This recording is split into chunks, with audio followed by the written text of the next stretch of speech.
With the offseason trade of longtime starter Aaron Rodgers, Jordan Love has become the Green Bay Packers' new starting quarterback.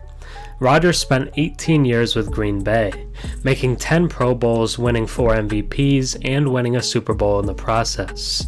He's a no-doubt future Hall of Famer and leaves some big shoes for Love to fill. The Packers have only had 2 full-time starting QBs since 1992, and with Rodgers, Brett Favre, and Bart Starr, the Packers have had 3 players start over 15 years for the franchise. Now they turn to 24-year-old Jordan Love to potentially continue the line of great Packers signal callers. He's only started 1 game in 2 seasons and thrown a total of 83 passes, but he spent 2 seasons learning behind a future Hall of Famer, similar to Patrick Mahomes' learning year behind Alex Smith in Kansas City. The team added a tight end in round 2 and both a receiver and tight end in round 3, and are attempting to stockpile weapons for Jordan Love. But can he become the next great Packers quarterback? To answer that, let's take a deeper look. Before we get into the new Jordan Love experience in Green Bay, if you enjoy my content and watch a few videos of mine, think about subscribing. 96% of my viewers are actually not subscribed, so if you watched me before and enjoy the content, drop a sub and comment down below. It really helps the channel. Green Bay Packers fans will start to make up their minds about Jordan Love as early as week 1, because that's the degree to which cheeseheads have grown to enjoy beating up on the Chicago Bears. And while the expectations and demands placed on Love in his first season as starting QB will be necessarily tempered by the reality of his situation, the best way for him to do it himself an instant solid will be by continuing that modern dominance over a bitter rival. Love has spent 3 years playing the game within the game, which has involved doing the right things, saying the right things, and showing the right degree of patience, even when it must have been sorely tested. Now after all that, after every iteration of the Aaron Rodgers saga, after season upon season of dutiful backup life, he finally gets to play the actual games, the ones that revolve around wins and losses, rather than growth and development and being a good company man.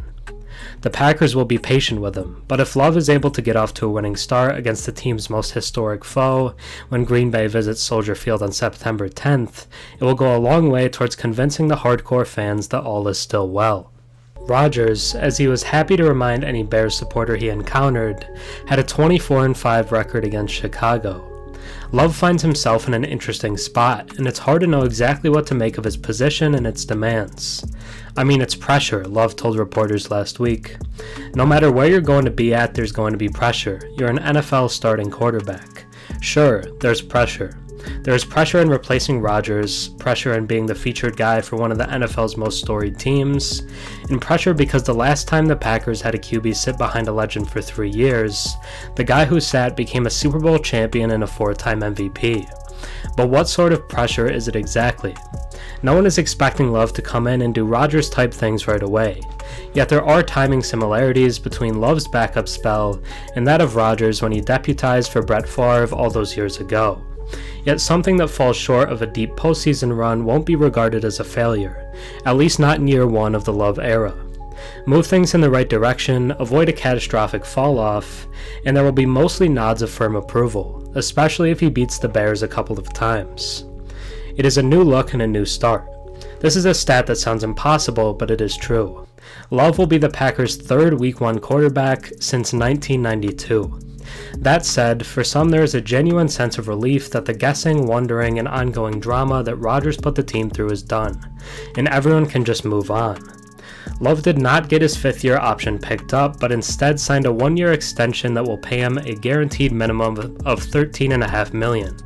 He got some help in the draft, with the Packers selecting 3 wide receivers and a pair of tight ends to boost a unit weakened by the loss of free agents Allen Lazard and Robert Tonyan.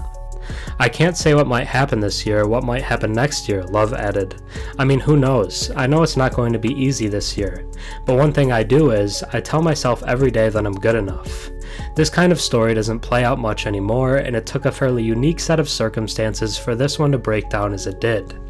When the Packers drafted Love, it wasn't with the idea that it would take 3 years of sitting before he would get his full chance. The front office felt Rodgers' time was winding down, then Rodgers got mad and used his anger as fuel for 2 excellent seasons. Then it got complicated, then it got weird, then Rodgers signed a new deal, and then eventually left for the New York Jets. Hence, finally, we have Love as the starter. In terms of expectations, he won't get treated like a rookie, and more can and should be asked of him right now than even the stud crop of first-year throwers that generated such excitement at the top of the draft. He won't get treated exactly like someone who is a few years into his career either. There will be disappointment if he looks too raw, even with the lack of on-field reps, but by the same token, it would be beyond Green Bay's wildest dreams for him to start flinging it around with the effectiveness of draft class contemporaries Joe Burrow, Justin Herbert, or Tua Tagovailoa. The important thing to remember is that Green Bay wants to love him. They love QBs, but that affection got tested with Rodgers because they felt like he was messing them around. The fanbase knows it had extraordinary fortunes with its signal callers, going through as many in 3 decades as some struggling teams have churned through in a couple weeks. Love has the task of adding to that legacy. Pressure, opportunity, whatever it is, it starts right away. Thanks for watching. I'm Herm. Have a good one.